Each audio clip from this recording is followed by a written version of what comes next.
Le 21 décembre 1980, le président Léopold Sédar Senghor quittait volontairement le pouvoir et conformément aux dispositions de la Constitution, le Premier ministre Abdou Diouf lui succédera pour mener à son terme le mandat présidentiel.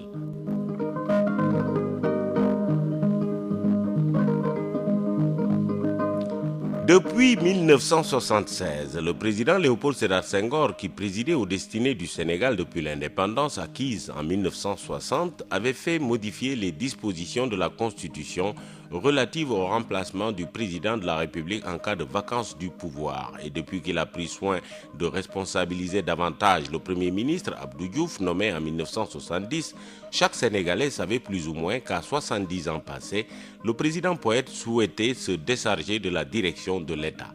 Chacun, au fond, n'attendait qu'une confirmation de cette quasi-certitude. Cette confirmation, le président Senghor l'a donnée à l'opinion nationale le 3 décembre 1980 en indiquant qu'il avait décidé de quitter ses fonctions de président de la République et de chef de l'État à la fin du mois de décembre 1980. Il continuera cependant de diriger son parti, le Parti socialiste, et de travailler à la mise sur pied de l'interafricaine socialiste. Comme il l'a indiqué aux représentants de la presse, le président Senghor prévoyait d'informer le peuple sénégalais de sa décision le 31 décembre 1980, le jour même où il cesserait ses fonctions. Mais une première indiscrétion avait été rapportée dans le journal français Le Monde du 30 octobre 1980 et le projet avait ainsi été éventé. Cette première indiscrétion devait être suivie d'une autre dans le même journal début décembre à la suite d'une conversation et non d'une déclaration officielle destinée à être publiée. Ces indiscrétions ont été rapportées de façon délibérée et dans le souci pour leur auteur d'en tirer avantage. Le président Senghor avait toutefois averti de sa décision le Premier ministre, ses plus proches collaborateurs, les principaux responsables de son parti et les grands dignitaires du pays, se réservant d'informer l'ensemble de ses compatriotes de manière publique et officielle à l'occasion de son traditionnel message de fin d'année. Il annoncera effectivement lui-même la nouvelle à cette date. Au terme de la Constitution sénégalaise, article 35, alinéa 2 plus précisément, c'est le Premier ministre, en l'occurrence M. Abdou Diouf, qui succédera au président Léopold Sédar Senghor à la tête de l'État jusqu'à la fin du mandat présidentiel en avril 1983.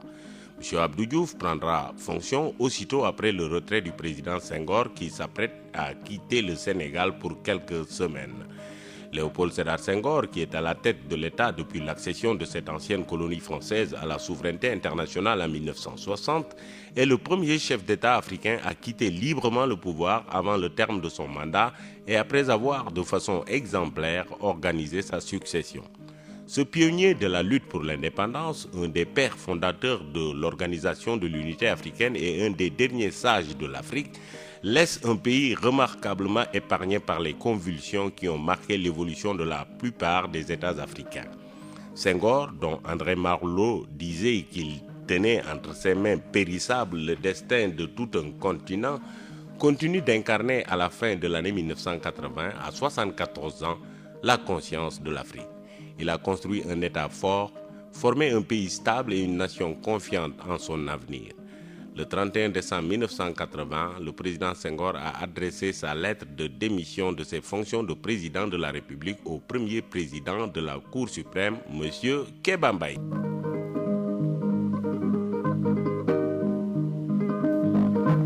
Le 21 décembre 1980, le président Léopold Sédar Senghor quittait volontairement le pouvoir et conformément aux dispositions de la Constitution, le Premier ministre Abdou Diouf lui succédera pour mener à son terme le mandat présidentiel.